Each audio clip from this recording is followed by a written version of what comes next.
Ebenezer.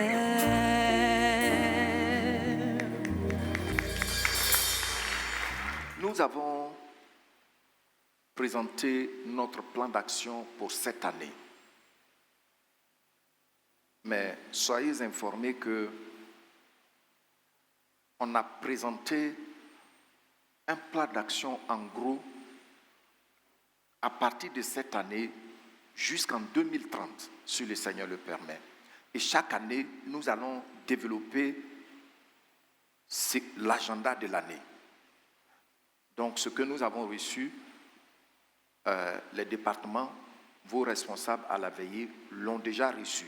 Mais sachez que nous allons développer ça chaque année jusqu'en 2030. Quand nous donnons la vision, c'est pour que l'Église, vous sachiez où est-ce qu'on va. Et puis, vous engagez dans la vision de l'Église. Et c'est pourquoi c'est important.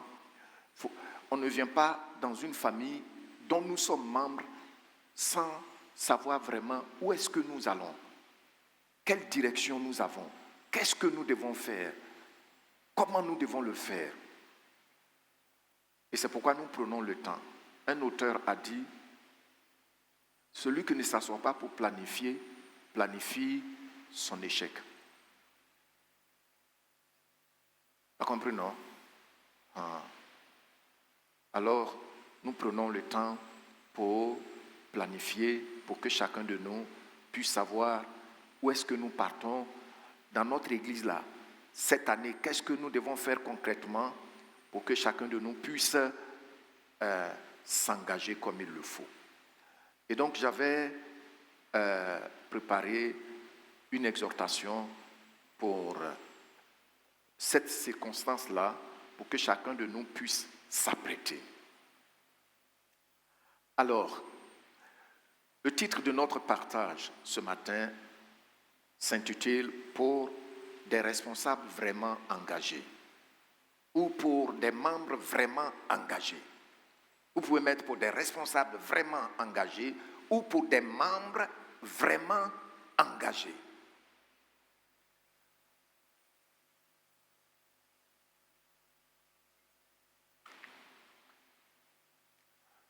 Nous avons nos deux textes de base.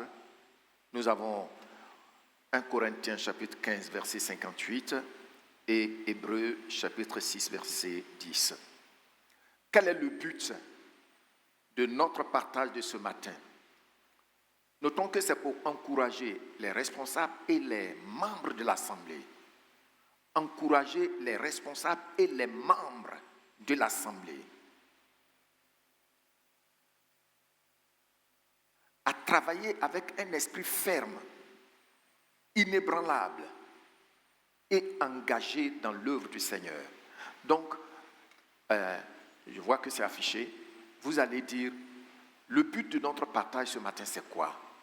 1 et 2, tu lis après moi. Encourager les membres et les responsables à travailler avec un esprit ferme, inébranlable et engagé dans l'œuvre du Seigneur.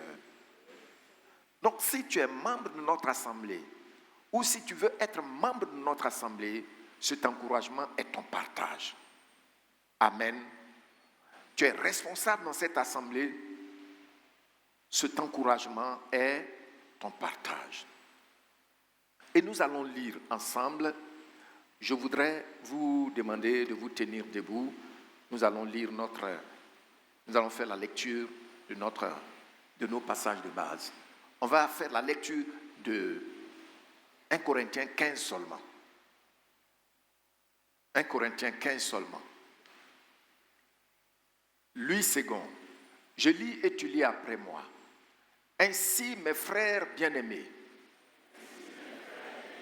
soyez fermes, inébranlables, travaillant de mieux en mieux à l'œuvre du Seigneur. Vous lisez la suite 1 et 2.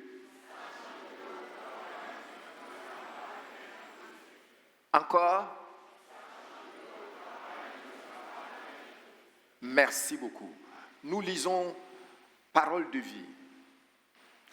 Alors, mes frères et sœurs, très aimés, soyez solides. Ne vous laissez pas ébranler. Travaillez toujours davantage. Pour qui? Pour qui? Maintenant, vous le savez. Vous le savez. La peine que vous vous donnez pour le Seigneur n'est jamais inutile. Amen. Troisième version. Tenez donc bon, mes chers frères, demeurez inébranlables. Donnez-vous sans réserve à l'œuvre du Seigneur, puisque vous savez que la peine que vous vous donnez pour lui, comment? Amen. Veuillez vous asseoir.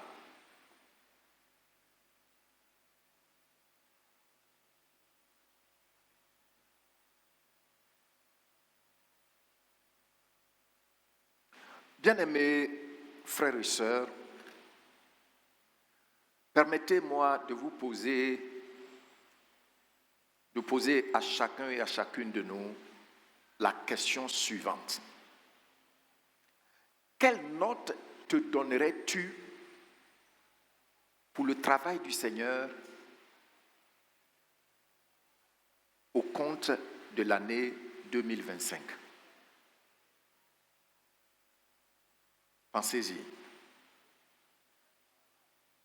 Quelle note, si on te demandait, il faut te noter par rapport au service du Seigneur en 2025, le service à l'intérieur de la maison et le service à l'extérieur. Quelle note est-ce que tu allais te donner sur 10? Pensez-y.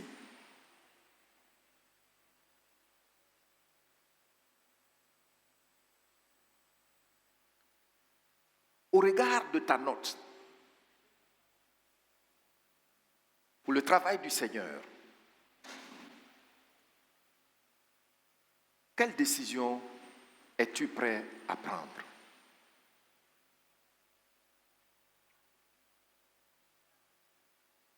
Le progrès de ton Église est-elle vraiment inscrit dans tes priorités pendant ce bref pèlerinage? Je reprends.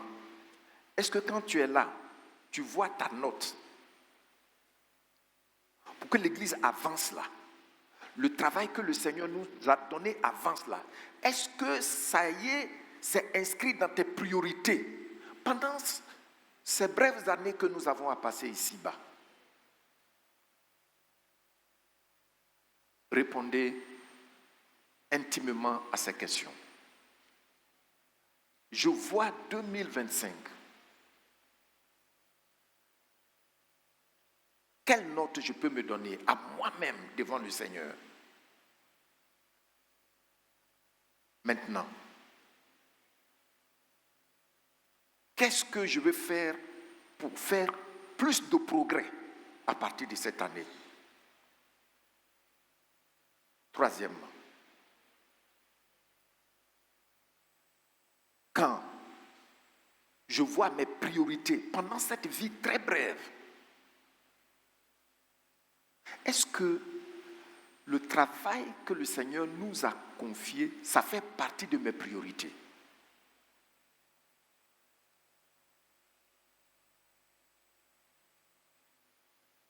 Ici, ça ne se voit pas beaucoup comme en Occident. En Occident, une seule personne peut travailler dans 3 lieux différents en semaine.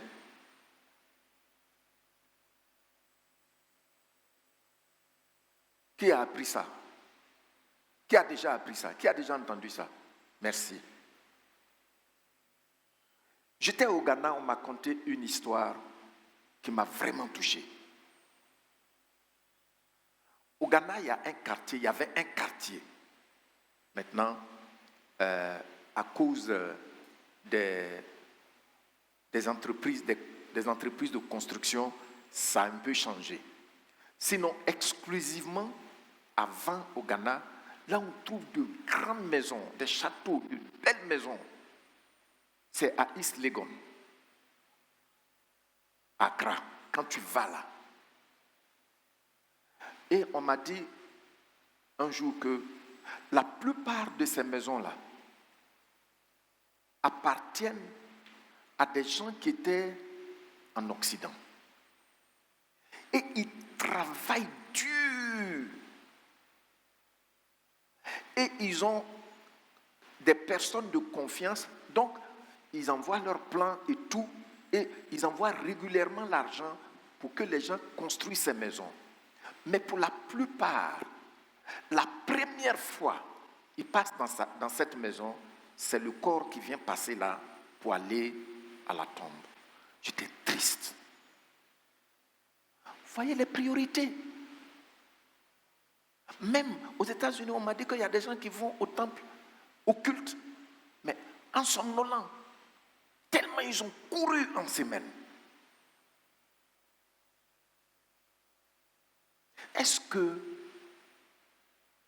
la priorité de celui devant qui tout va prendre fin un jour là, on va le voir, quoi qu'il advienne, il ne faut pas se faire des illusions.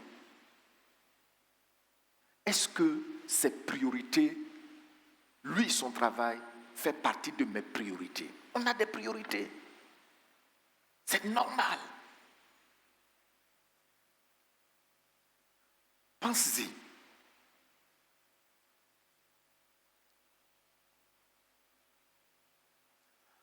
En effet, nous vivons aussi une époque où beaucoup sont dans l'Église sans vraiment considérer l'importance de la répercussion de leur travail dans l'éternité. Il y a des gens qui ne savent même pas que quand je donne, ça a une répercussion éternelle. Il y a des gens qui sont là qui ne savent pas que quand par mois, une personne donne sa vie au Seigneur, ça a une répercussion dans l'éternité. Il y a des gens qui ne savent même pas que quand je suis fidèle à la communion fraternelle, ça a une répercussion dans l'éternité. Parce que je vais vous dire, moi, quand j'étais à l'école, il y avait des tontons là. Des Tchadiens. Des Tchadiens qui étaient des fonctionnaires internationaux. 2. Qui ne manquaient jamais, même quand on va aux réunions du soir, quand même c'est 8 personnes, ils sont toujours là, avec leur famille, leurs femmes. Ces gens-là m'ont marqué.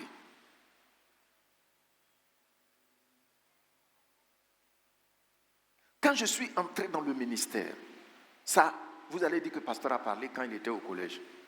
Mais quand je suis entré dans le ministère, ici, une chose qui m'a marqué, c'était la présence. Au début, c'était le premier diacre avec son épouse. Ils vont quitter le travail, ils vont courir. On était dans la villa, ils sont tout le temps là. Et vous les avez vus. Vous les avez vus. Si ce que j'ai dit est faux. Tout le temps là, pourtant ils sont très occupés. Et vous savez comment ça m'encourageait? Que dire de certains jeunes tout à l'heure à la direction, le dirigeant a cité le diacre Daniel. S'il vous plaît, recevons l'encouragement de ce matin, de bon cœur. Parce qu'après tout, après tout,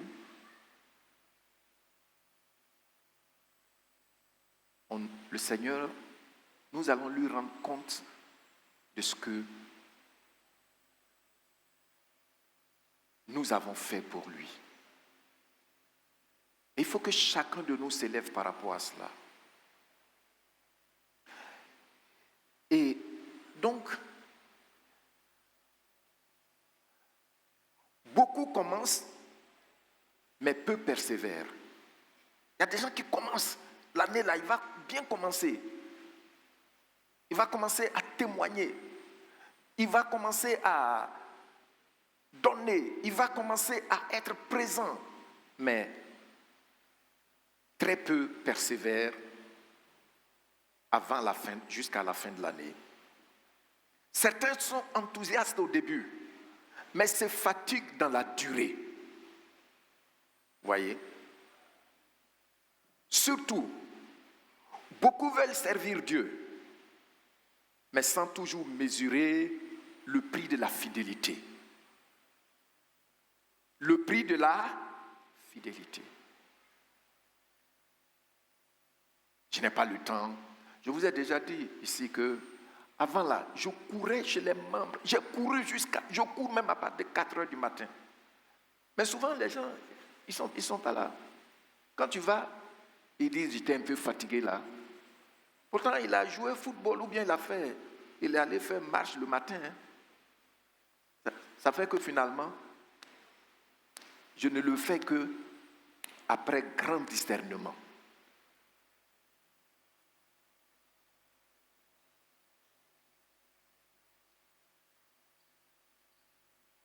Est-ce que, en tant que frère et sœur, je sais qu'il y a, compte tenu de la structuration de l'Église, ceux qui sont dans leurs petits groupes, dans les cellules, je sais que certains se visitent, je sais que certains s'appellent. Mais est-ce que je me suis, pendant toute l'année écoulée comme ça, il y a une sœur, il y a un frère que je n'ai pas vu, qui n'est pas dans ma cellule, qui n'est pas dans mon groupe.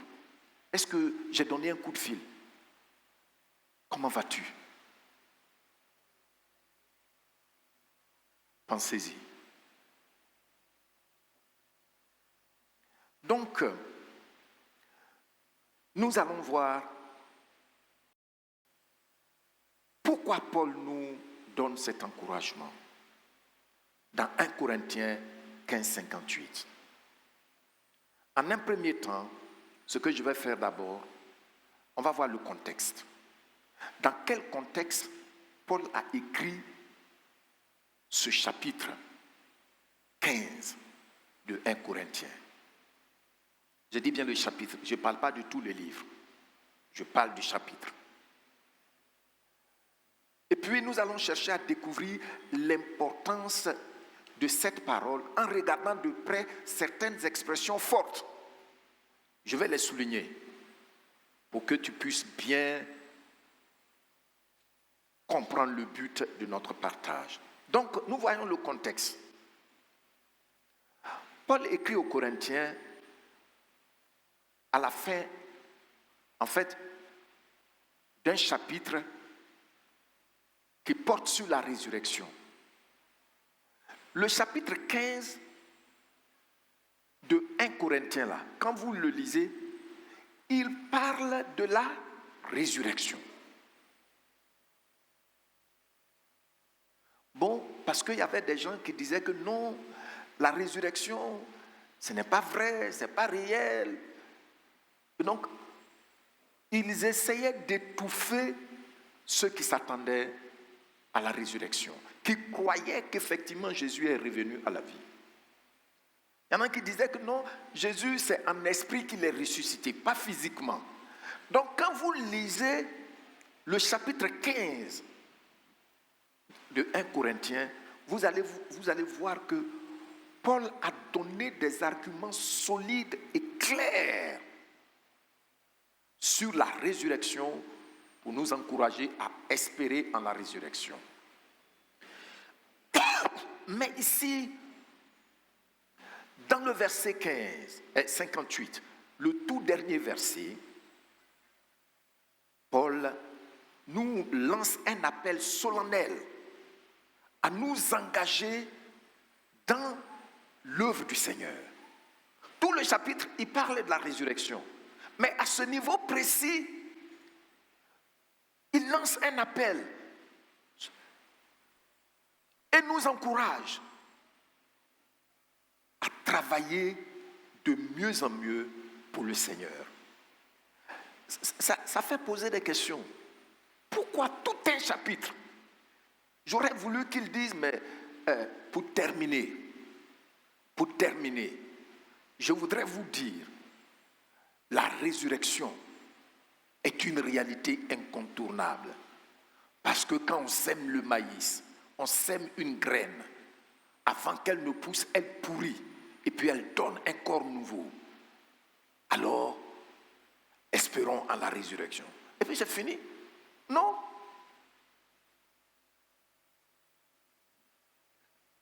C'est pas ce qu'il fait. Il dit, il nous lance un appel solennel à l'engagement dans l'œuvre du Seigneur. Et donc, on voit que Paul relie une vérité éternelle, c'est-à-dire la résurrection, à une responsabilité présente. Je reprends. Paul, il relie une vérité éternelle, la résurrection là, un jour là, nous tous là, on va revenir à la vie. Amen. Qui croit en cela? Tu es béni au nom de Jésus-Christ. Un jour, nous tous, nous allons revenir à la vie. Mais Paul dit que cette résurrection future-là est liée à notre responsabilité présente. Tu vois, c'est ce qu'il dit dans ce verset. Donc, nous avons une responsabilité présente. Le travail dans l'œuvre du Seigneur. À la résurrection, nous allons voir le bilan. Donc, voici ce que nous allons faire par rapport après ce contexte. Je relis notre texte seulement en parole vivante. Parole vivante. Vous affichez la version parole vivante. Dieu n'est pas injuste. Il ne peut oublier ce que vous faites. Non. Il dit, tenez donc bon, mes frères. Demeurez comment? Et puis il dit quoi? Donnez-vous. Qui va te donner? C'est toi-même. Donnez-vous sans réserve à l'œuvre du Seigneur. Maintenant, il dit, puisque vous savez que la peine que vous vous donnez pour lui n'est jamais perdue. Est-ce que travailler pour le Seigneur, c'est difficile? Est-ce que c'est difficile? Est-ce que c'est difficile? Oui. Oui. Il dit la peine. Souvent, j'ai été ici. Quelquefois, j'ai été ici jusqu'à 23h. Et puis, le groupe musical vient faire répétition jusqu'à 22h. Vous pensez que c'est facile? Ce n'est pas facile. Ce n'est pas facile. Il y a le groupe technique qui est là, ils n'ont pas fait école pour ça. Mais quand ils font une manipulation, et puis il y a grincement, nous tous,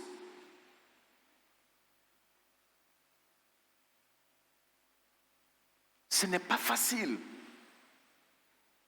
Souvent, vous allez venir ici en semaine, vous allez voir qu'il y a des gens qui sont là pour nettoyer la salle. Mais Est-ce que ces personnes n'ont rien à faire? Non.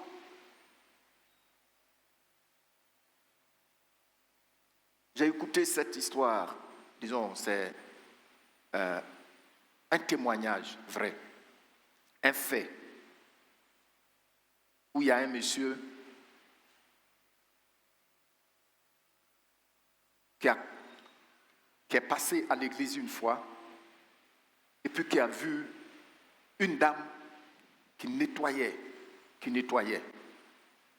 Et puis, une autre fois, il est passé encore et puis il a vu la femme qui nettoyait avec vraiment zèle. Et donc, lui, il a une entreprise, le monsieur. Et il a dit, c'est la deuxième fois que je vois cette dame qui travaille comme ça. Celle-là, si tu la prends dans ton entreprise, elle va bien travailler. Parce qu'elle travaille pour le Seigneur, elle prend son temps. Donc, elle a attendu. Et puis, un moment, elle a appelé la dame pour dire, merci pour votre travail. Je vais vous donner ma carte. Et il faut me contacter. Et quand elle a donné sa carte, il a donné sa carte, il devait aller vers la voiture. La dame dit, s'il vous plaît, je vais vous donner aussi ma carte. La voiture qui était là, qui dépasse la voiture du monsieur là, c'était pour la dame. Quel choc! Tout a chamboulé dans l'esprit du monsieur. Il a dit, mais quoi? Elle est allée, elle a ouvert sa voiture, elle a pris une carte. Et quand il a vu la carte, vous voyez, ça a été un choc. Quand on parle de l'œuvre du Seigneur, il y a des gens qui ont compris. Parce que c'est lié à notre résurrection. On ne vient pas s'asseoir comme un consommateur. Quand Christ qui a versé, nous avons accepté le sacrifice, le sang qu'il a versé pour nous. C'est ce que Paul est en train de nous dire ici. Et je voudrais qu'on lise encore la version Parole de vie.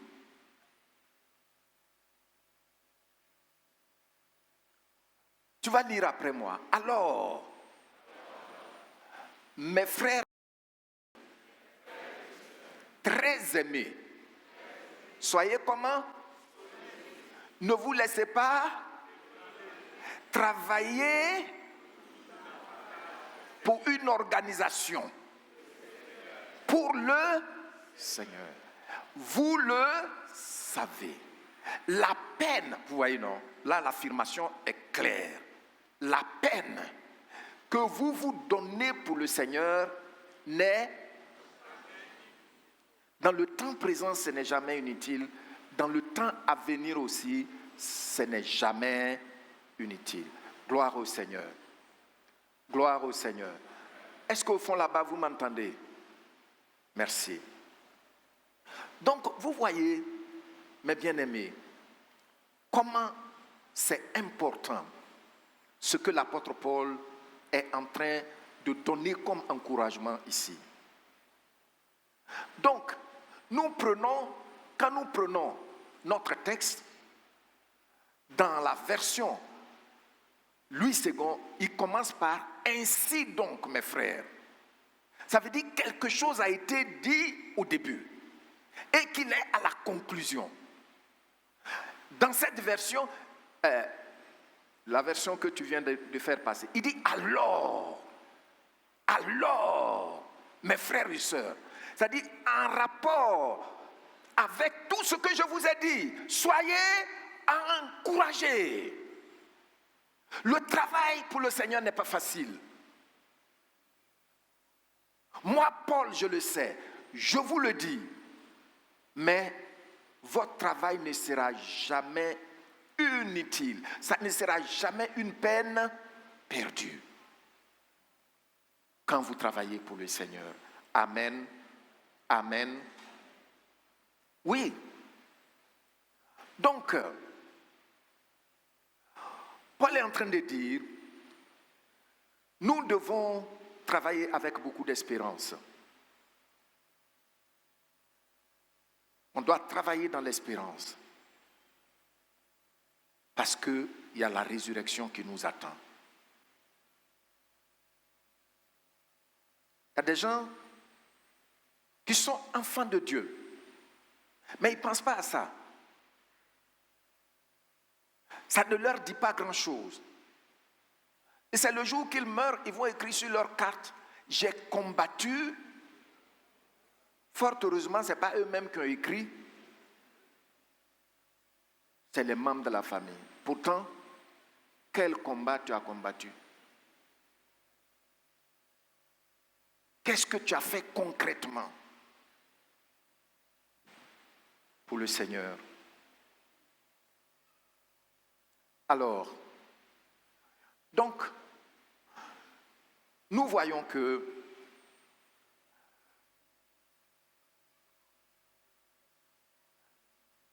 ce message n'est pas adressé aux foules. Qu'est-ce que j'ai dit? Non, ce n'est pas un encouragement adressé aux foules. C'est un encouragement adressé à ceux qui portent la responsabilité du travail du Seigneur. Tout à l'heure, avant de commencer, j'ai pris du temps pour remercier ceux qui contribuent honnêtement. Ça fait partie. C'est un acte de foi. Donc ce qu'on est en train de dire, ça ne vous harangue pas. Mais un jour, vous allez dire, quand vous serez confronté devant ce que vous aviez fait ou que vous n'aviez pas fait, que vous devriez faire devant le Seigneur, vous allez dire, le pasteur nous avait dit ça. Le pasteur nous avait encouragés, mais je n'avais pas pris ça à cœur. Donc, quand nous regardons le passage, je vous ai dit, nous passons maintenant à notre deuxième étape. Je vais mettre un accent sur certaines expressions très fortes. Regardez, l'apôtre nous dit, soyez fermes. Soyez fermes. Être ferme, ça signifie quoi? C'est un appel à la stabilité spirituelle et doctrinale. Soyez fermes. Il nous appelle à être stables. Des chrétiens qui ne sont pas stables. Ils sont là au culte, ils attendent la fin du culte pour aller ailleurs, où on va leur donner des pommes à manger, après avoir acheté une pomme peut-être à 500 francs. Mais tu veux manger pomme, il faut aller là, 500 francs, tu vas avoir au moins 3 pommes. Hein? Les gens qui mangent les pommes dans les églises. Ils boivent l'eau avec la photo du prophète. Mais si tu veux boire de l'eau dans une bouteille,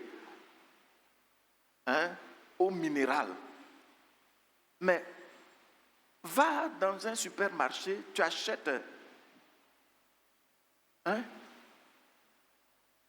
et puis tu pries dessus. Seigneur, merci pour cette eau. Tu as sanctifié l'eau et puis tu bois.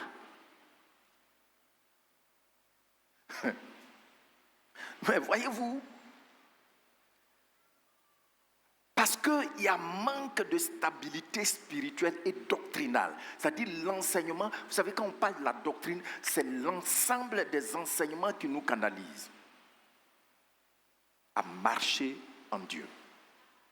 Donc par exemple, quand vous êtes sur la route, ici ou bien sur l'autoroute, l'autoroute peut être représentée comme la doctrine. L'autoroute là, tu vois, d'un côté, on peut avoir 2 voies, 3 voies. Et puis par moment, il peut y avoir des voies entrecoupées, des traits entrecoupés. Donc, ils te disent, tu dois rouler ici. Si tu sors de là, tu risques d'aller dans le ravin. C'est ça la doctrine. Et puis bon, il te dit, quand tu vois la voie, la chaussée, il te dit, bon, à ce niveau, tu peux dégager ta voiture dans l'autre voie. Mais quand tu vois que c'est tracé, la voie est tracée, c'est pas entrecoupé, il est en train de te dire que c'est un mur, tu n'as pas le droit de le traverser. C'est la doctrine, c'est comme ça la doctrine. Mais quand quelqu'un n'est pas ferme dans la doctrine, il n'est pas stable. Il roule même sur le trottoir, même quand il y a les piétons, il sort et puis il va. Et puis bon, Vous avez déjà vu ça, non? Est-ce que c'est agréable? Voyez-vous, soyez ferme. Appel à une stabilité spirituelle et doctrinale. Un enfant de Dieu qui veut vraiment travailler pour le Seigneur, il doit être dans l'enseignement. Soyez fidèles à vos assemblées. Mais ils se promènent partout.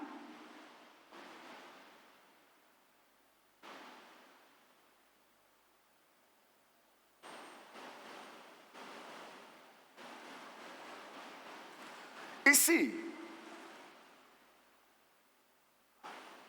l'expression être ferme en grec évoque l'idée d'être solidement assis. Tu es assis solidement. Amen. Je vais prendre l'exemple encore du diacre Daniel. Il travaillait dans une grande institution internationale. Mais il va chercher, et puis c'est un anglophone. Il est à l'aise quand il écoute en anglais. Mais quand ils sont arrivés ici, ils ont dit qu'eux, ils sont baptistes chez eux. Ils ne peuvent pas aller ailleurs. C'est comme ça qu'ils sont allés à l'église baptiste. Ils ne comprenaient pas le français. C'est ici que maman a été à l'université pour faire le français. Et vous savez là où ils étaient, l'église où ils étaient, ce qu'il faisait, lui et sa famille, quand quelqu'un veut travailler pour le Seigneur, il voit toujours du travail à faire.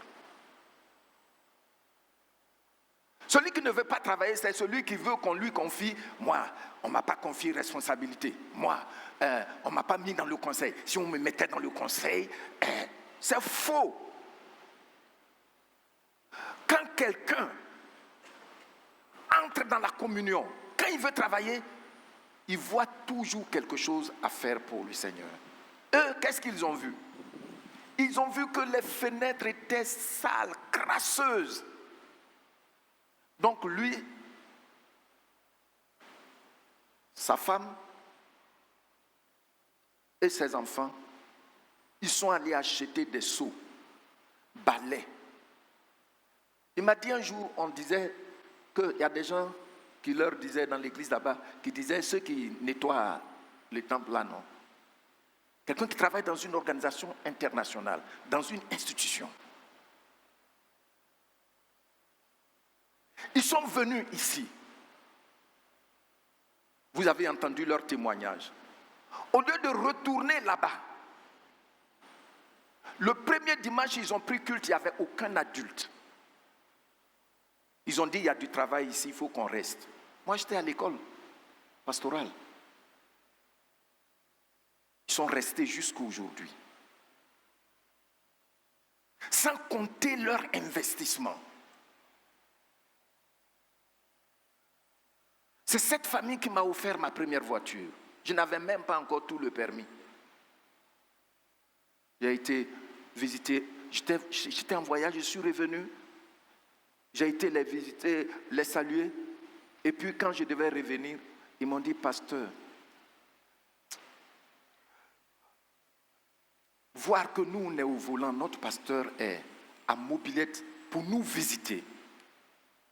Vraiment, le Seigneur nous a mis à cœur le fardeau de vous acheter une voiture.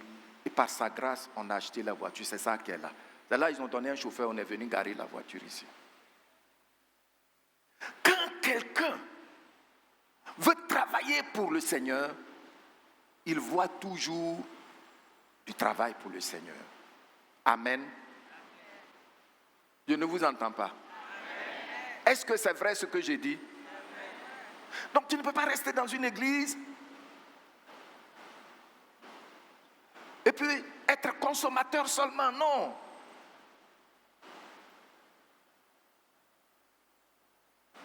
Et jusque-là,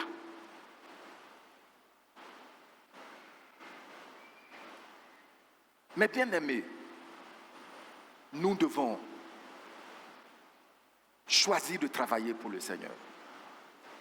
Souvent, quand j'ai prié, j'ai dit au Seigneur, je veux que tu m'utilises de tout mon cœur. Parce que j'ai déjà dépassé la moitié de mon pèlerinage. À plus de 60 ans, il me reste combien d'années? Or, je suis conscient qu'après avoir été sauvé, le Seigneur compte sur toi.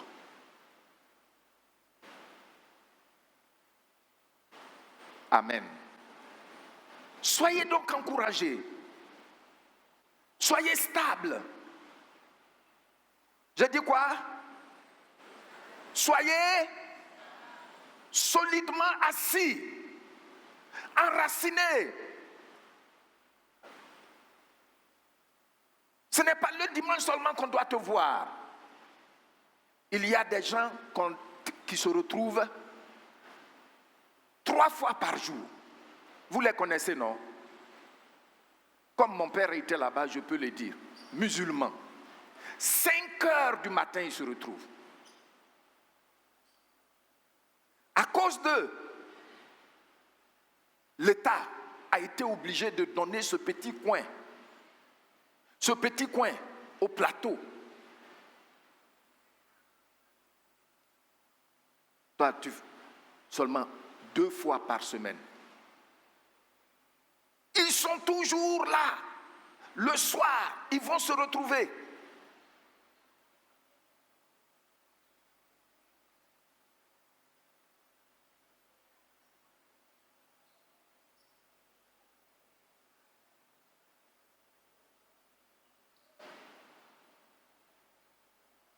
Chez moi, à Bondoukou,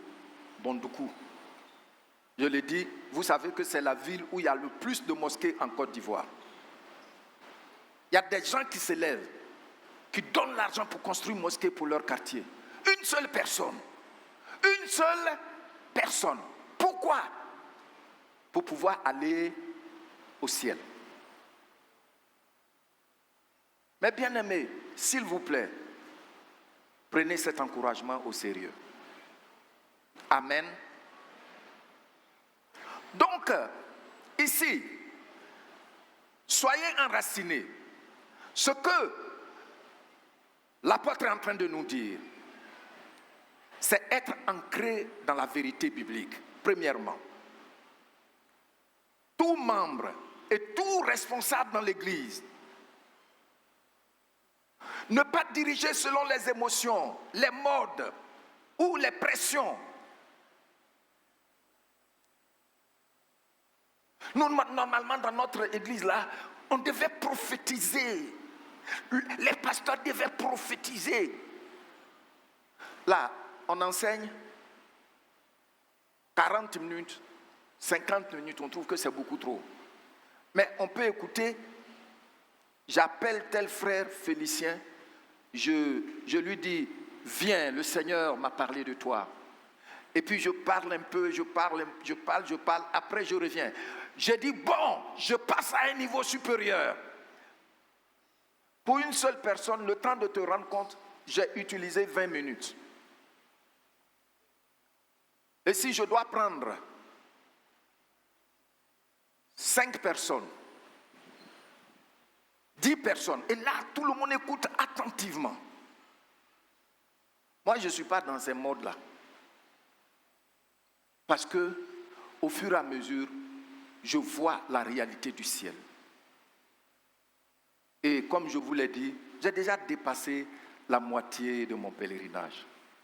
Et pendant ce temps que j'ai passé jusqu'à aujourd'hui, j'ai vu que le Seigneur n'exploite personne. Ça, j'en suis très conscient. Et je t'encourage à cela. Amen. Troisièmement, il dit, il faut porter la vision de l'Église avec conviction et maturité. Regardez, nous avons dit dans notre assemblée ici, à chacun, combien de fois dans l'année?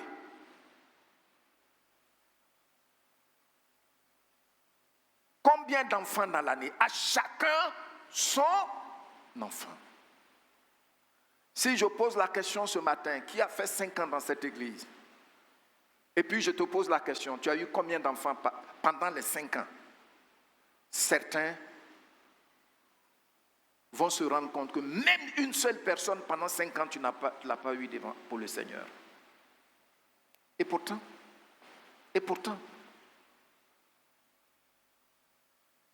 mais bien aimé, s'il vous plaît,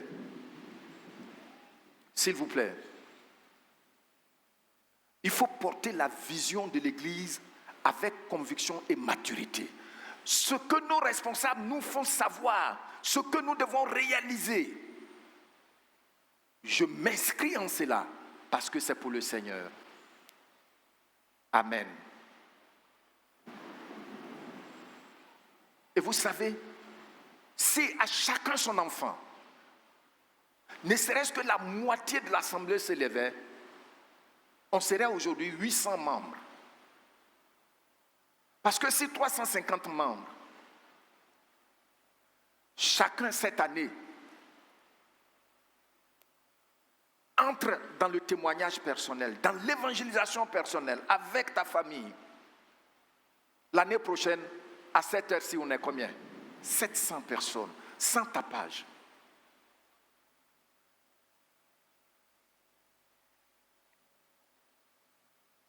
Jean Calvin disait ceci, Paul nous enseigne que la constance dans l'œuvre de Dieu ne peut exister que là où la foi est fermement enracinée dans l'espérance de la résurrection. Oui, là où le chrétien est vraiment convaincu de la résurrection. Vous savez, souvent, je vais dans les terminus là, ici et puis l'autre terminus là-bas, je vais prêcher. J'ai acheté haut-parleur là. Je vais très tôt le matin.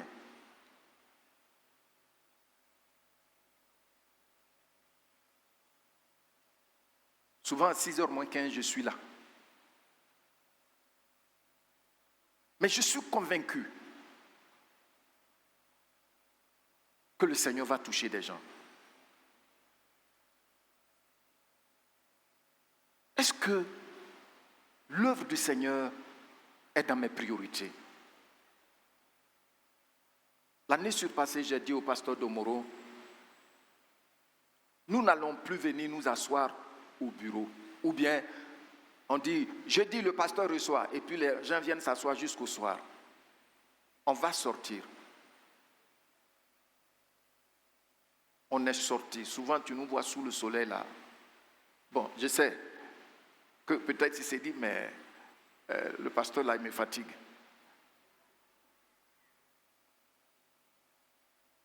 Parce qu'il est véhiculé, il a voiture climatisée, il a bureau bien climatisé. Et puis, je lui dis, mais Dieu nous a... C'est-à-dire, quand tu es assis dans ta foi, tu travailles pour lui par rapport à la résurrection que nous allons expérimenter. Amen. On me dit qu'il me reste 15 minutes. Et c'est ce que Jean Calvin dit ici. Quelqu'un qui travaille pour Dieu, c'est quelqu'un qui a une grande expérience dans la résurrection. Mais quelqu'un qui, même parce que dans ton travail, tu travailles déjà, tu n'as pas eu promotion, je suis découragé. Vas-y, je n'ai pas eu promotion. Mais tu fais quoi pour le Seigneur?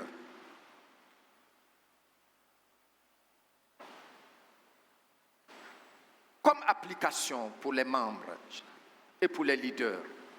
Un leader instable affermit la vision. Tu le dis après moi.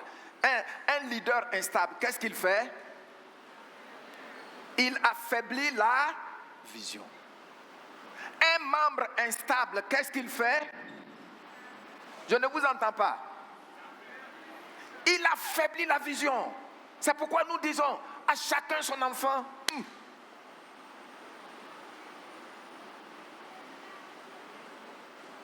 Et ça, c'est l'aspect qu'on doit corriger dans notre assemblée. Je vous ai plusieurs fois dit ici. Et il y a des gens qui m'ont demandé. Ils m'ont dit, mais comment vous avez fait pour construire un tel temple en si peu de temps? Et j'ai dit, quand les membres comprennent, ils donnent. Mais ce qui reste à faire, où le Seigneur nous attend, c'est de pouvoir amener d'autres personnes à son royaume. Amen. Et cela va rendre l'Église forte. Inébranlable, ça veut dire quoi? C'est résister aux secousses du ministère. Quand tu es inébranlable, il dit d'être ferme et inébranlable. Inébranlable, c'est quoi? Vous pouvez lire 1 et 2. Encore? Oui, le ministère a des secousses.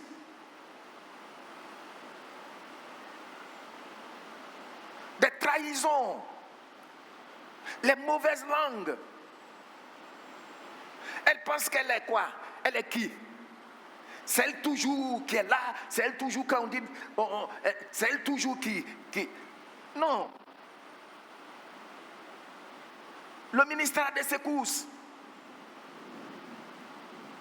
Il y a des choses qui se passent souvent. Ou si c'est pas parce que tu as fait une expérience authentique avec le Seigneur, tu risques de dire je jette l'éponge. Mais l'apôtre dit c'est ça. Et c'est pourquoi je vous encourage à être inébranlable. Résister aux secousses du service. Être inébranlable, c'est ce qu'on ne peut pas déplacer. Tu es stable, on ne peut pas te déplacer. Je suis dans mon assemblée. Je suis dans un ministère. Même s'il y a un prophète là, quand les gens meurent, il vient prier pour leur cadavre. Et puis le cadavre s'élève. Moi, je suis là pour servir le Seigneur. On ne peut pas me déplacer comme ça.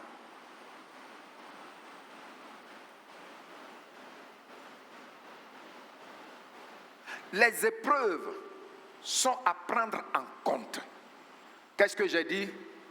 Les épreuves, quand tu veux servir, sont à prendre en compte. Quiconque veut servir honnêtement le Seigneur dans l'église locale doit savoir que cela va impliquer des critiques. Cela va impliquer quoi? Des critiques, des incompréhensions, des saisons de fatigue ou de désert.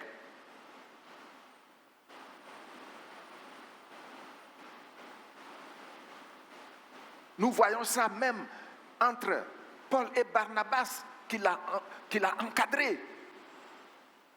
Donc il peut y avoir des incompréhensions, mais je dois toujours être stable. Il y a des gens, ils peuvent causer des problèmes, mais ils vont se dire, si je fais telle chose, je vais ailleurs. Ils ont toujours un plan A, un plan B, un plan C. Mais celui qui veut accepter d'être inébranlable, il peut avoir des incompréhensions comme cela a été le cas entre Paul et Barnabas au sujet de Marc. Mais on reste stable. Amen. Il peut y avoir des saisons de fatigue ou même de désert, mais je reste stable. Charles Spurgeon a dit, il n'y a pas de ministère fécond sans persévérance.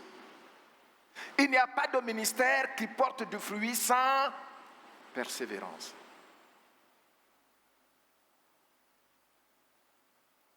Amen. Chacun de nous est appelé cette année à entrer dans la vision avec persévérance. Et il dit, le diable ne craint pas les talents, mais il tremble devant un serviteur qui ne renonce pas. Oh. Vous savez, j'aime bien ce monsieur, souvent je le cite, parce que c'est dans son université que j'ai fait ma maîtrise. Le Spurgeon College en Angleterre. Et ça fait que je le respecte.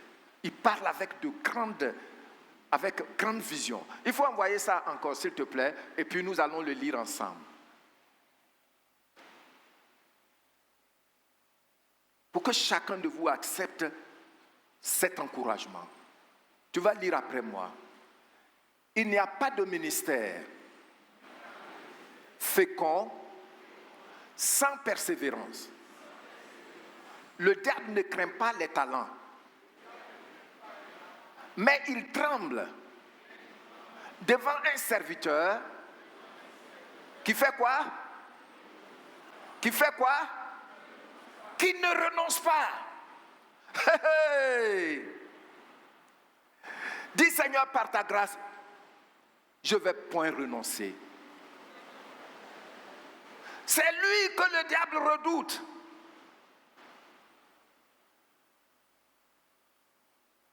Et le Seigneur nous accorde cette grâce dans notre assemblée. Amen. Amen. Application pour chacun de nous. La vision de l'Église se réalise non par ceux qui commencent avec zèle, mais par ceux qui demeurent fidèles malgré les tempêtes. Alors tu vas lire après moi. La vision de l'Église se réalise non par ceux qui commencent avec zèle, mais par ceux qui demeurent fidèles malgré les tempêtes. C'est ça. C'est comme ça. Nous avons construit un temple de 1500 places. Vous vous rendez compte? Les chaises sont là. Tout est là. Vous pensez que c'est pour rien? Regardez toutes ces salles. Même un sous-sol, quand vous entrez au sous-sol, vous voyez les salles des enfants là-bas, les tout petits là. C'est pourquoi vous ne les voyez pas courir comme ça. Ils sont là-bas. Le Seigneur a tout prévu. Nous devons nous aligner à ce qu'il a fait pour nous. Amen. Je ne t'entends pas. Je vous ai dit ici, la table de mixage. La table de mixage. Quand on partait en Turquie, on a demandé tout ce qu'on devait, l'équipement. Et le groupe musical a donné une table de mixage. Moi, je n'ai jamais vu ça. Bon. Si je vous dis comment on s'est promené, Madame Beaubré, là, elle peut vous dire. C'est-à-dire, on quitte ici, on voyage jusqu'à peut-être Tiasalé pour aller chercher table de mixage. Vous arrivez ici, ils vont dire que non, ça c'est pour des studios. Non, ça c'est pour les studios. On nous a dit ça dans plusieurs endroits. Pendant des jours. Et c'est pourquoi je demande à ceux qui nous rendent ministère par ça, de prendre ça au sérieux, de bien prendre soin de ça. J'avoue qu'à un moment, je ne pouvais plus marcher. On a pris un guide pour nous payer, pour le payer aussi. Un moment, Madame Beaubré et le guide, comme elle m'appelait Daddy, le guide là pensait que c'est mon nom. Lui aussi, il a dit, Daddy, il faut t'asseoir, on va. Je vais vous dire, le Seigneur a donné tout ce qu'il faut pour un ministère florissant. Vous avez des serviteurs qui sont fidèles, qui ne font pas de scandale. Vrai ou faux? Vous avez des dirigeants, les membres du conseil, les responsables des différents départements, qui sont des exemples. Qu'est-ce qui nous empêche de travailler dans la confiance?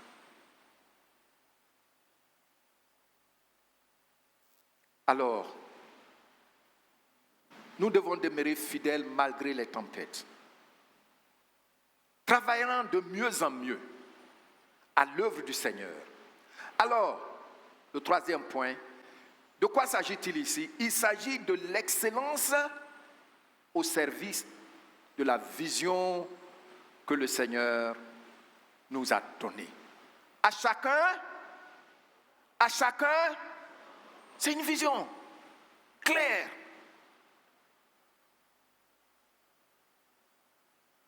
Combien de fois prends-tu le temps de prier par rapport à cela? Seigneur, voici mon collègue. Et puis tu mentionnes son nom devant le Seigneur. Je te prie, éclaire-le pour qu'il te connaisse comme tu l'as fait pour moi.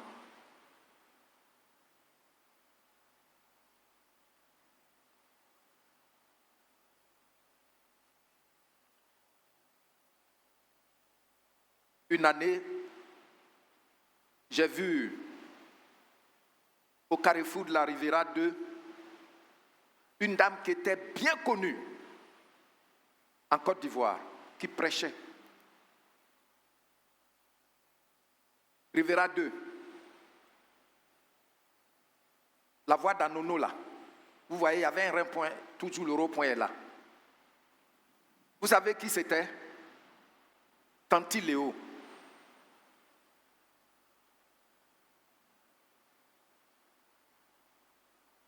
Comment quelqu'un de célèbre, et puis elle est belle, tu la vois. Cette dame va parler du Seigneur. C'est toi qui as le message. Dieu t'a donné le message. Et le message, c'est ce qu'il a fait pour toi. Non, on veut être formé. Pasteur Diato va faire les acrobaties. Il va former. Non, on veut être formé. On ne sait pas. Finalement, j'ai envoyé même des gens à Campus pour Christ. Je crois qu'aujourd'hui, c'est 1 ou 2 qui sont là. Mais ils ne gagnent pas des gens au Seigneur.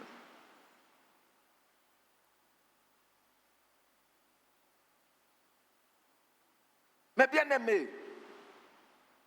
on n'a qu'à s'élever.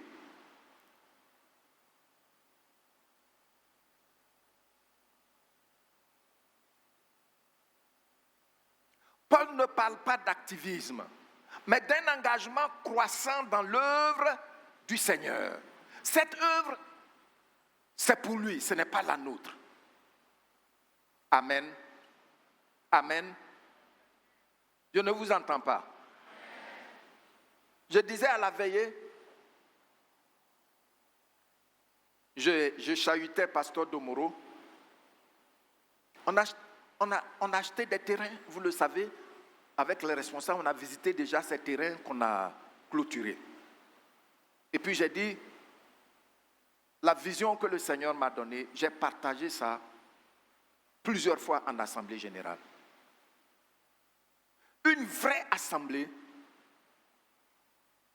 doit être celle dont ceux qui ne connaissent pas le Seigneur peuvent bénéficier.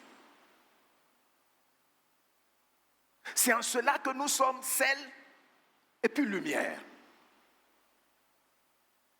Mais une assemblée où le prophète qui se déplace, il est escorté par peut-être 10 voitures, 2 chevaux devant.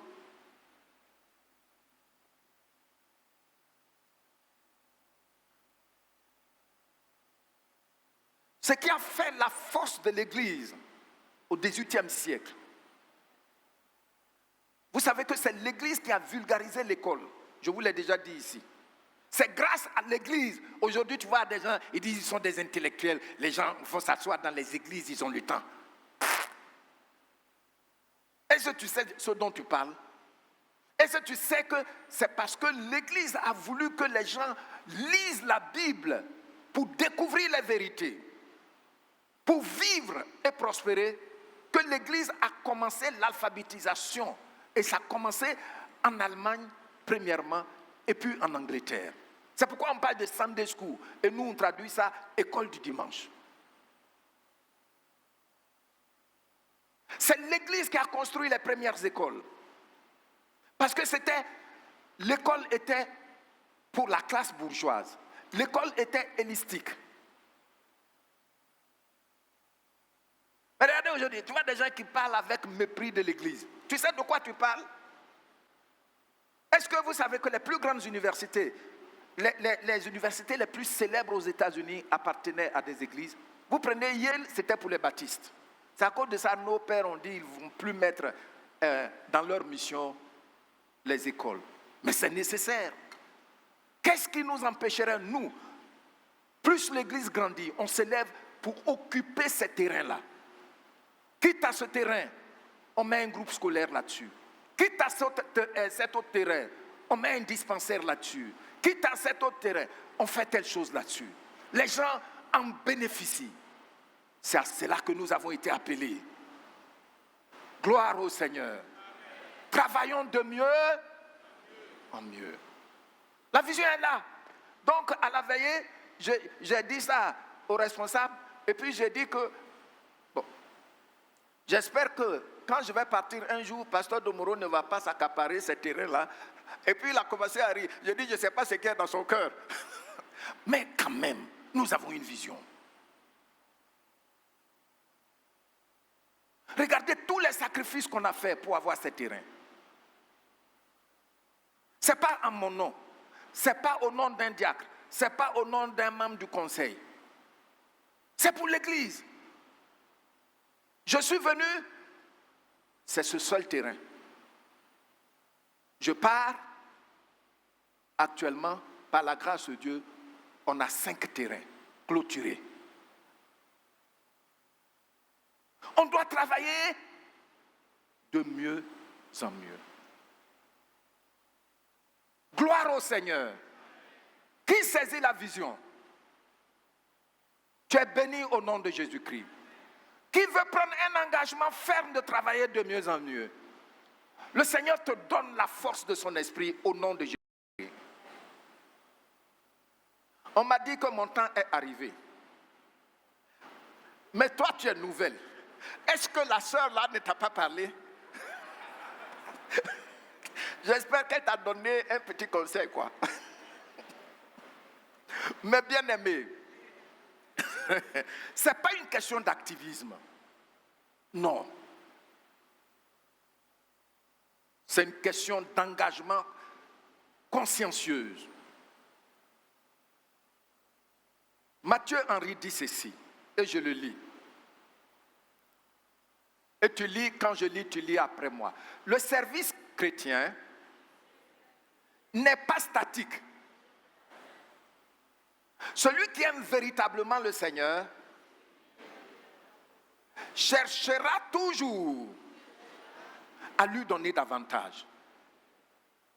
Amen. Donc ce n'est pas statique. Ce n'est pas figé. C'est pourquoi il dit travailler de mieux en mieux.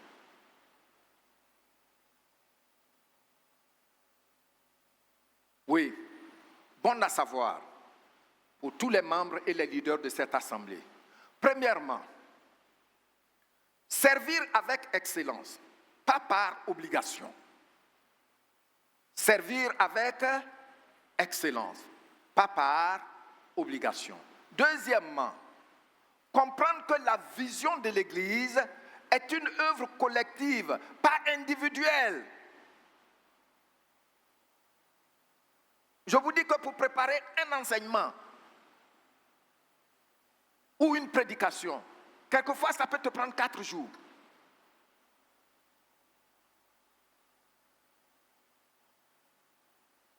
Juste pour quelques minutes. Moins d'un jour. Tu dois parler moins d'un jour.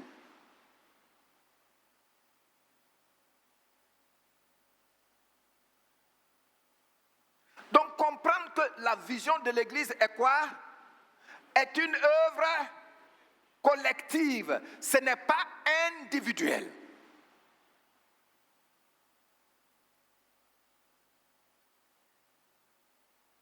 Travailler en unité, dans la complémentarité des dons. Donc travailler de mieux en mieux. C'est travailler en unité dans la complémentarité des dons. Imaginez-vous un peu, si je devais faire un peu comme avant, je viens avec ma guitare sèche, je joue, et puis on chante. Avant je jouais à la guitare sèche, je joue et puis on chante. Et puis après maintenant, je dirige, et puis après je viens prêcher. Mais,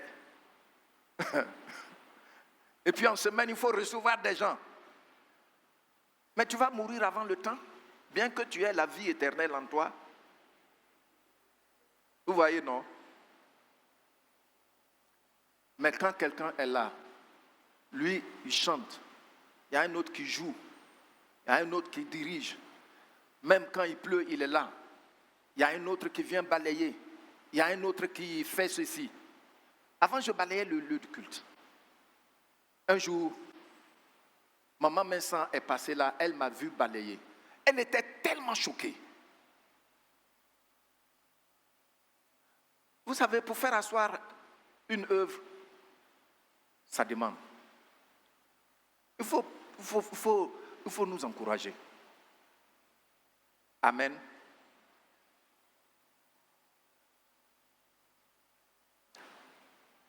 Aujourd'hui, nous sommes nombreux. Il y a des gens parmi vous là. Il y a des femmes, il y a des hommes qui sont assis là, des jeunes. Vous avez le don de l'évangélisation.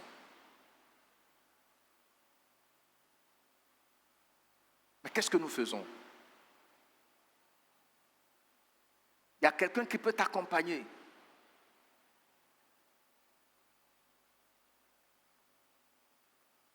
Quand tu dis gloire à Jésus, il dit Amen. Gloire au Seigneur. Tu vois. Quatrièmement, il dit votre travail n'est pas vain dans le Seigneur. C'est une affirmation. Ce n'est pas une hypothèse. Ce n'est pas une condition.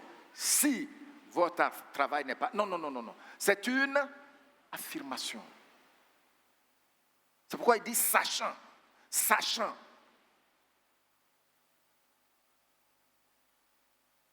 Le sachant qu'il utilise ici en grec epignosko dit c'est une connaissance expérimentale.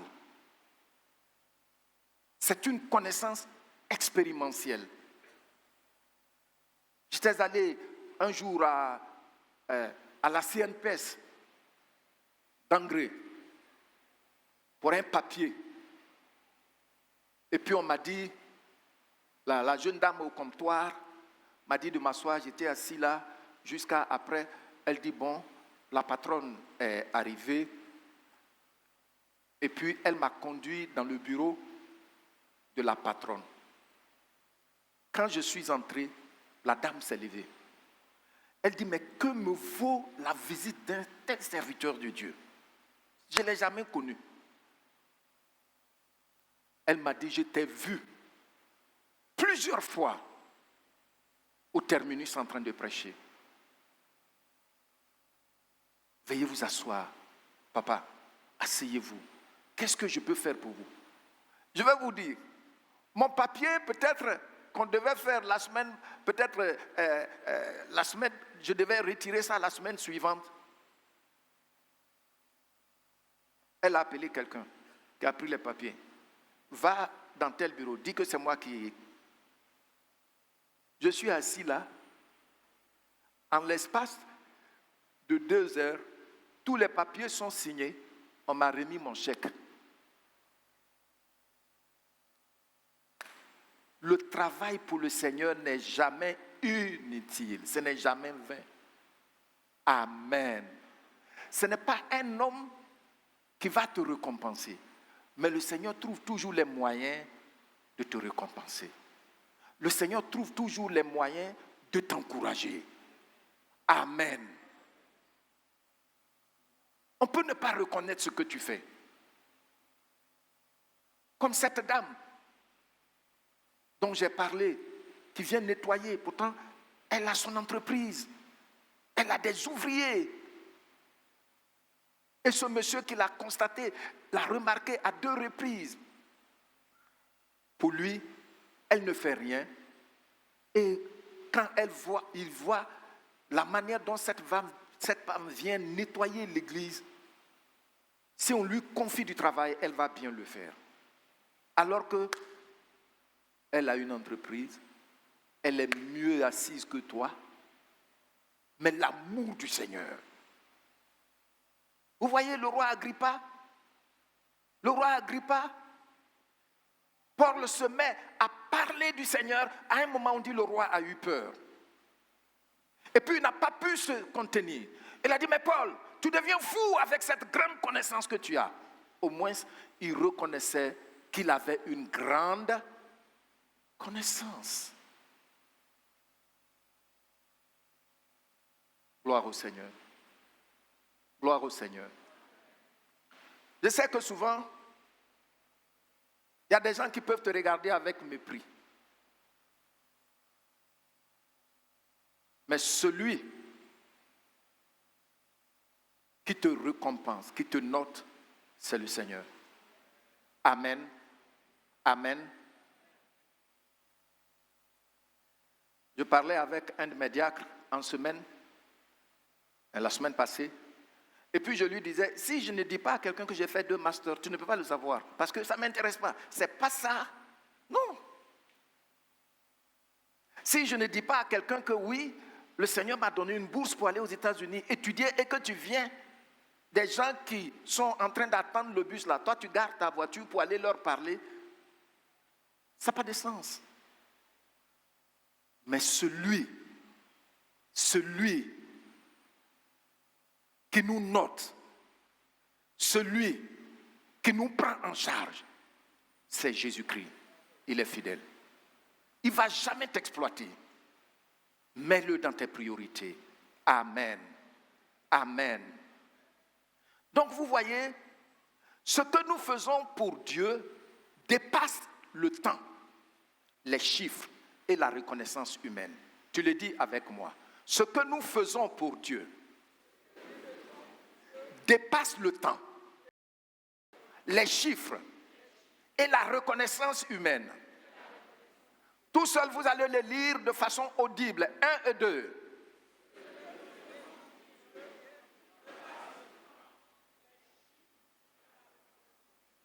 Amen.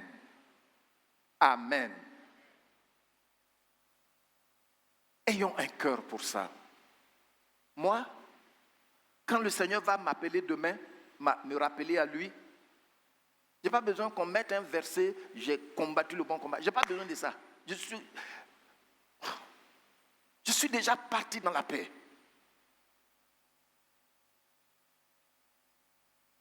On écrit des versets partout. Il y en a même qui écrivent jusqu'à 2, 3 versets.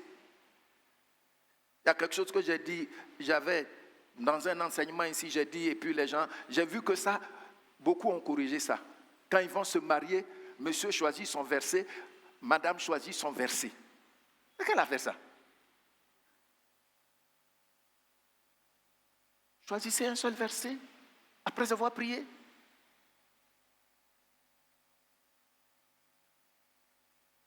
J'ouvre la parenthèse, vous savez. Quand je devais me marier, j'ai pris le temps pour prier. Et le Seigneur a donné un seul verset. Ésaïe 26, verset 12. Seigneur, tout ce que nous faisons, c'est toi qui l'accomplis pour nous. Tu nous donnes ta paix. C'était tout. Mais ma femme et moi, on a vu ce verset, cette parole-là agir dans notre maison.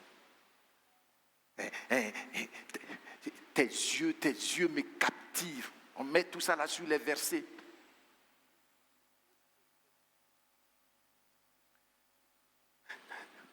Tu es comme une tourterelle, ma colombe. Tu roucoules. Des choses comme ça.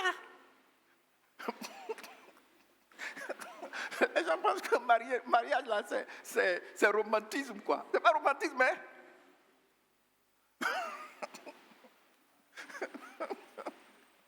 Mariage là, c'est pas. Hein? Même ici, là, avant quand on doit bénir un mariage, j'ai vu des gens, c'est maintenant ils vont. Je dis, je n'aime pas ça. C'est pas bon.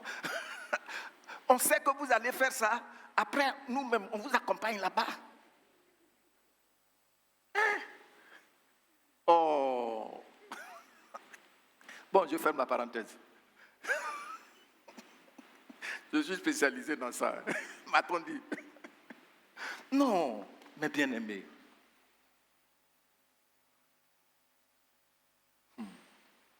Ce que nous faisons là, pour le Seigneur, ça dépasse le temps, les chiffres et la reconnaissance humaine.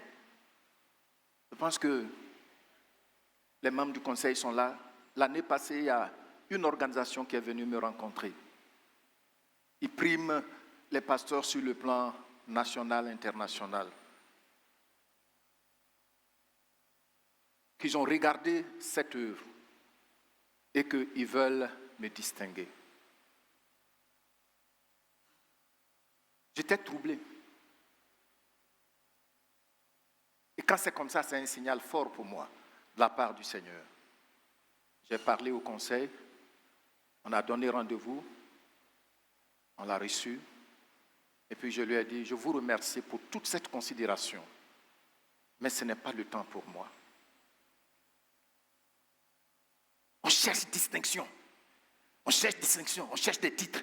Le révérend, le très révérend, son excellence le révérend. C'est quoi ça? On va où avec ça? Le travail est là. Le travail est là.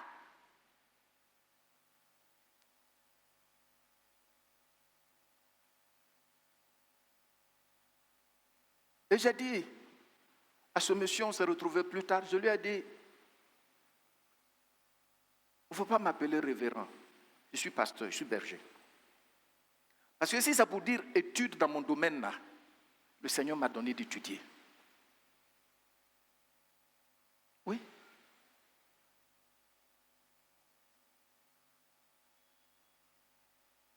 Après mon deuxième master, l'université m'a offert en 2016 d'aller faire un doctorat.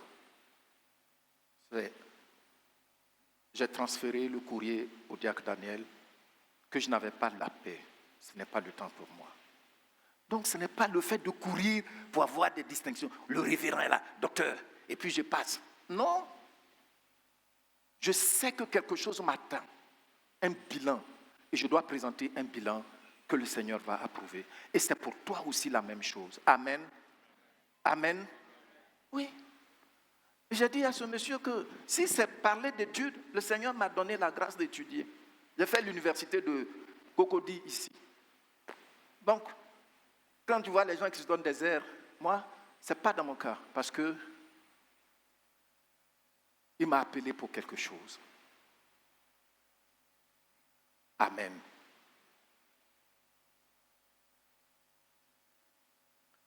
John Stott a dit ceci. La certitude de la résurrection transforme notre manière de travailler aujourd'hui. Rien de ce qui est fait pour Christ n'est jamais perdu. Alors tu vas dire après moi, rien de ce qui est fait pour Christ n'est jamais perdu. Amen.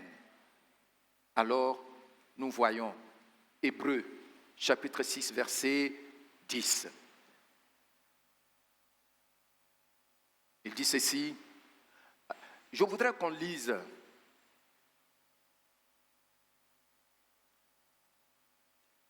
on va lire parole vivante et parole de vie.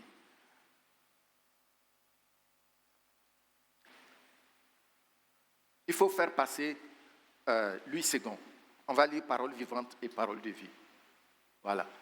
S'il te plaît, est-ce que tu peux te tenir debout pour le lire à haute voix? Merci. Dieu n'est pas injuste. Regardez la manière dont il dit ça. Dieu n'est pas injuste.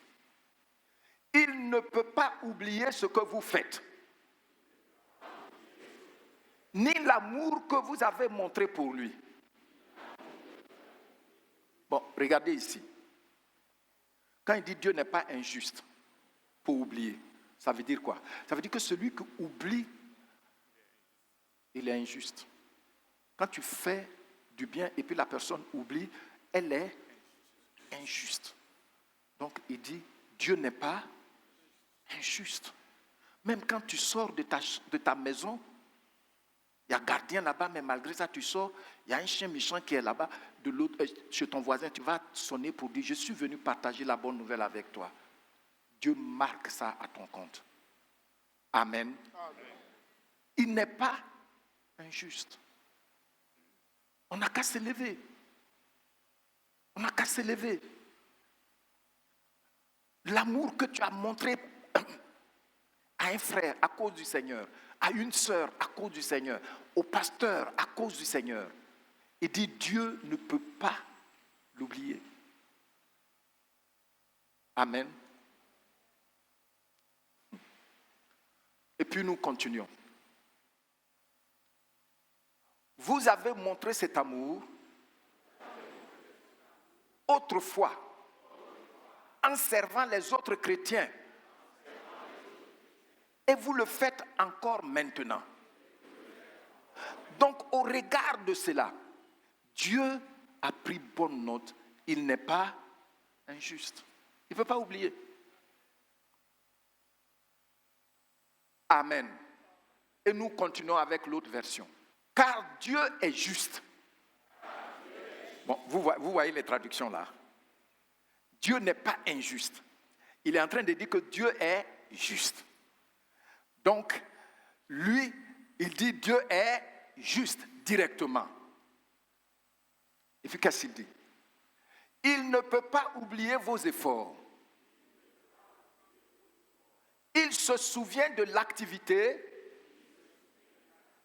que vous avez déployée par amour pour lui et des services que vous avez rendus, que vous rendez encore aux autres chrétiens. Amen. Veuillez vous asseoir. Dieu n'est pas injuste. Dieu est juste. Parce qu'il n'oublie pas. Même quand tu offres un sourire à un frère, Dieu est juste. Quand tu offres un sourire à ton voisin, Dieu est juste. Amen. Mes bien-aimés, l'espérance de la bonne récompense est ce qu'utilisent les sectes. Si vous prenez les témoins de Jéhovah,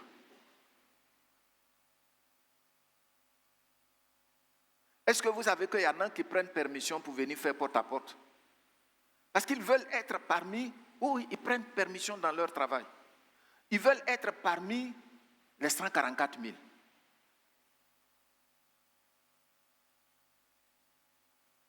Abidjan ici, là, ce que le Seigneur va, quand il va venir là, ce qu'il va enlever là, peut-être même on vaut 3 millions. Peut-être. Ici à Abidjan.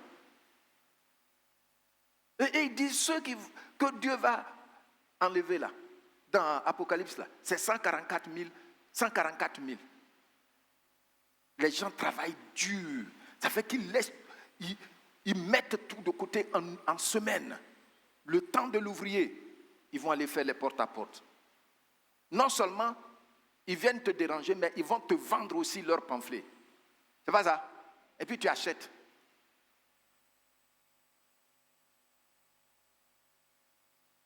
C'est cette espérance, la récompense, l'espérance dans la récompense réelle.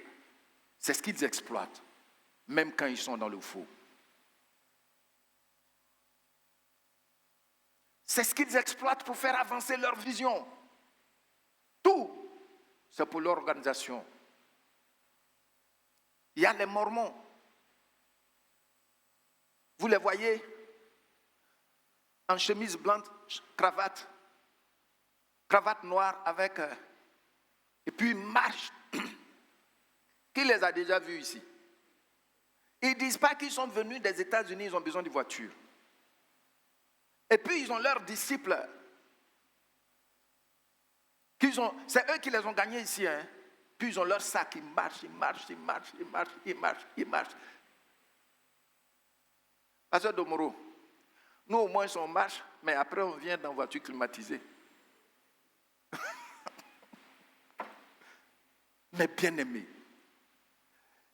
on leur a donné une espérance, quand bien même que c'est un mirage.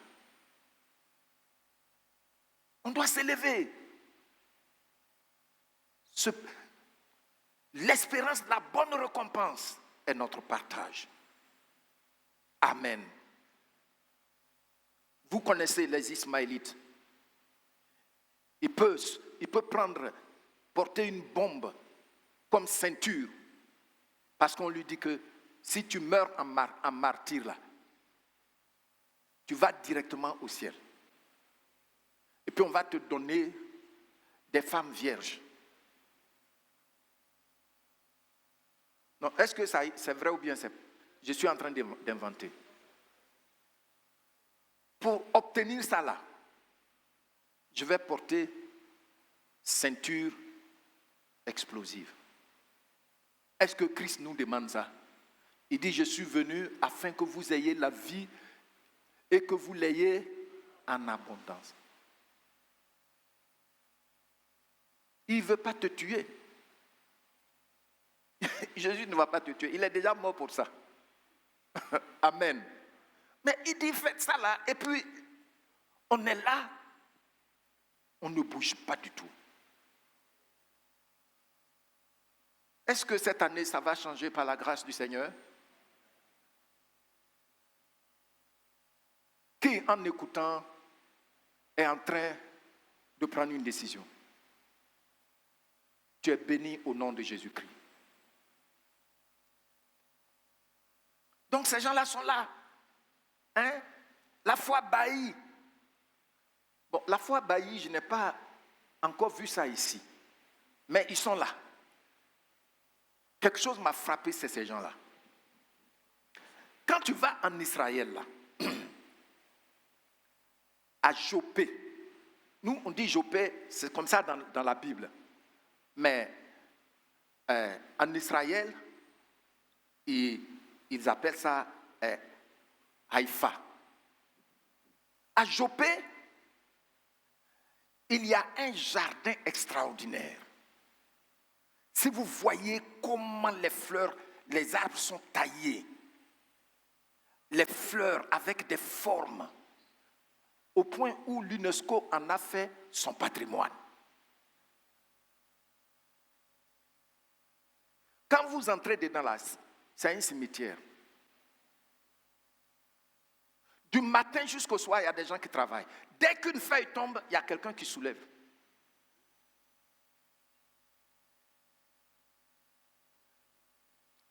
Et le plus étonnant, Baï qui est mort il y a longtemps là, il y a des gens qui continuent à faire le piquet devant sa tombe. Parce que si tu fais ça, tu vas aller au paradis. On nous a dit, moi j'ai été là-bas 4 fois dans mes différents voyages. Et on nous a dit, ils ont dit, ceux que vous voyez qui sont les jardiniers là, il y a des multimilliardaires là-dedans. Ceux que vous voyez, ils font piquer là. Et tu comprendras que c'est vrai, c'est à cause de ça, ce jardin est exceptionnel. Moi, je n'ai pas encore vu ça ailleurs. Regardez. L'espérance qu'un jour, après le pèlerinage, j'aurai une récompense. Oh, la voie que vous avez empruntée n'amène pas à cette récompense que Christ donne. Qu'est-ce que nous faisons? Mais bien aimé, on doit se lever. On doit se lever.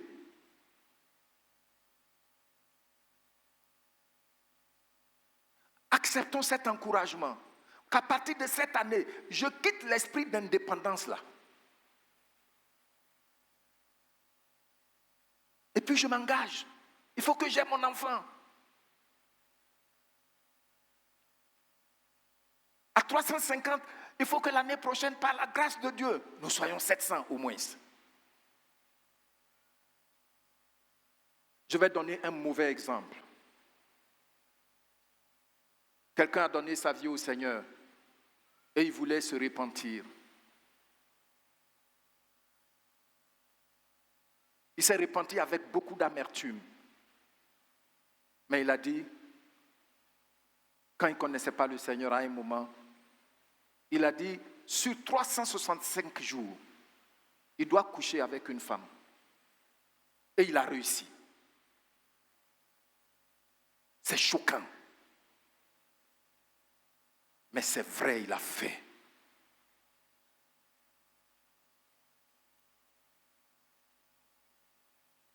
Vous savez, le mariage en dehors de... les relations sexuelles en dehors du mariage, comment on appelle ça en Ashanti? Ojamaimbo. C'est-à-dire ça détruit la société. Avec ça, il y en a qui font ça ici. Quand on te dit, tu vas la prendre en mariage, ils quittent l'église à cause de ça. On a eu des cas ici. Non, je ne l'aime pas. Mais pourquoi tu es allé avec elle? Bon, lequel des frères qui va venir le prendre quand tu l'as sali? Tu sais ce que ça veut dire?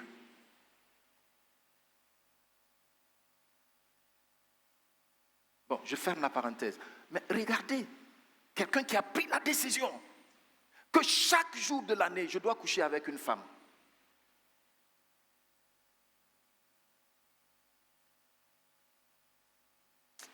Non, c'est une question de décision.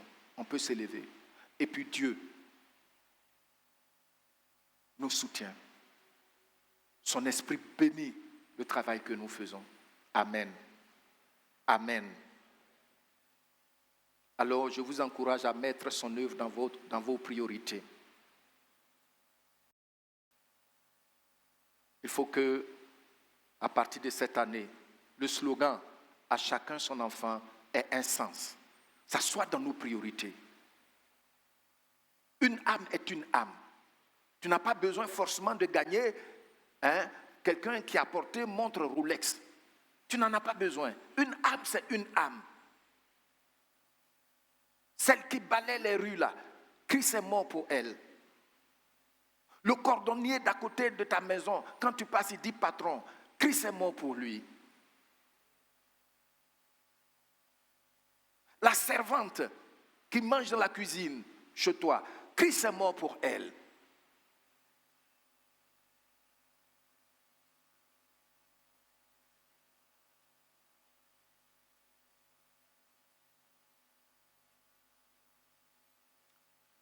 Application.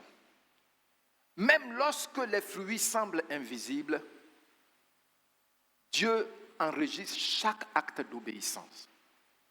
Qu'est-ce que j'ai dit?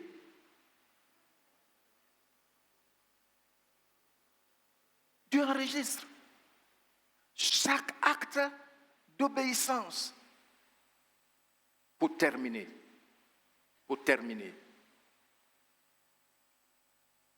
Bien-aimés frères et sœurs, l'Église n'a pas tant besoin de nouvelles stratégies que de cœurs affermis. Ce dont on a besoin, c'est les cœurs affermis.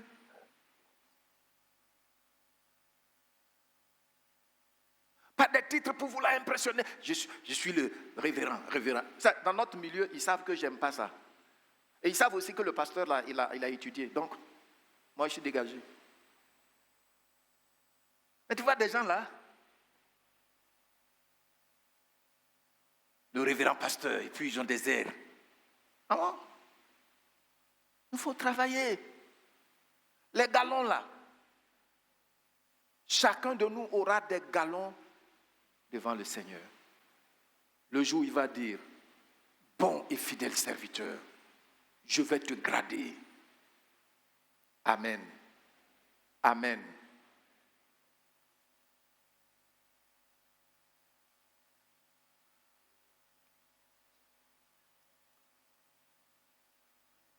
J'étais en Corée du Sud et en ce moment, Yonggi Cho vivait encore. Il a prêché, il a rendu un témoignage très émouvant. Il y a un homme qui était dans son église, sa femme était décédée, et puis ils avaient des petits-enfants, et un jour les enfants ont supplié leur papa qu'ils aillent au cimetière. Elles vont voir la tombe de leur maman. Et puis ils sont partis. Ils sont revenus après. Et il dit quelque temps après, le monsieur est tombé malade. Et puis il était mort. Maintenant, quand il est mort, je ne parle pas d'une fiction. Le pasteur, il parle et le monsieur est là. Il a fait plusieurs jours et on devait l'enterrer. Et c'est quand on devait mettre son corps dans le cercueil qu'il est revenu à la vie. Et il dit que quand il est revenu à la vie, ce monsieur, il était calme chaque jour. Un jour, il a pris rendez-vous. Il allait rencontrer le pasteur. Il dit, aujourd'hui, je vais m'ouvrir à vous, pasteur. Ce que vous prêchez chaque fois là, c'est vrai. Quand j'étais mort, j'ai vu ma femme au ciel. Et je pensais que c'est ma femme, mais elle aussi, dans ses pensées, elle me disait que je suis son frère. Effectivement, dans le ciel, il n'y a plus de mariage. Et puis, l'ange m'accompagnait chez moi. Vous savez, Dieu peut utiliser des images pour nous conscientiser. L'ange m'accompagnait chez moi. Et puis on a vu une résidence. Si vous voyez la maison, j'ai demandé à l'ange, ça c'est à qui? Et l'ange dit, c'est à celle qui avait été autrefois ta femme sur la terre. Et là, c'est là qu'elle a vu son esprit qui est venu pour lui dire, oui, tu es mon frère. Et puis, ils sont passés. Il disait, mais si c'est ma femme à ça là. Et moi alors? Ils arrivent dans un endroit, on dirait que c'est un poulailler. La maison était inachevée. L'ange lui dit, c'est chez toi ici. Il dit, mais comment? Ma femme, il est parti avec pensée d'ici là, là-bas.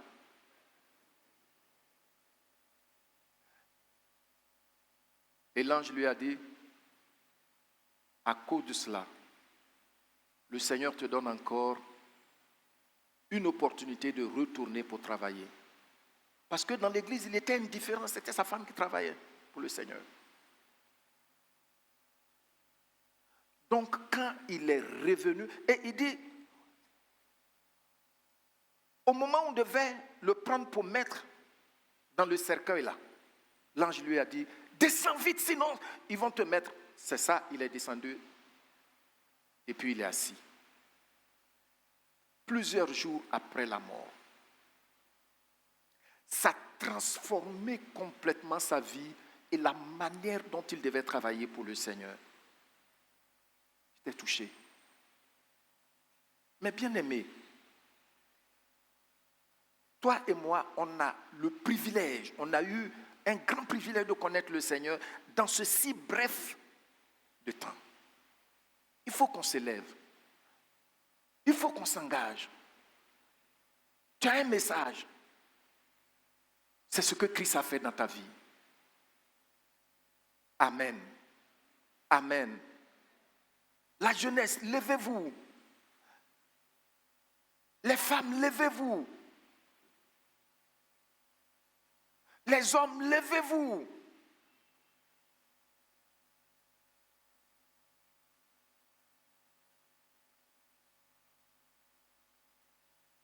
Il y a un frère ici avec sa femme. Sa femme est très belle. Et après leur mariage, je lui ai demandé, mais toi qui ne parles pas, tu es toujours là dans ton petit coin. Comment tu as pu parler, gagner le cœur de cette femme-là? Tu l'as commencé à, vous voyez non, caresser ses cheveux. Pasteur, comment? Vous voyez, on n'a pas d'argument.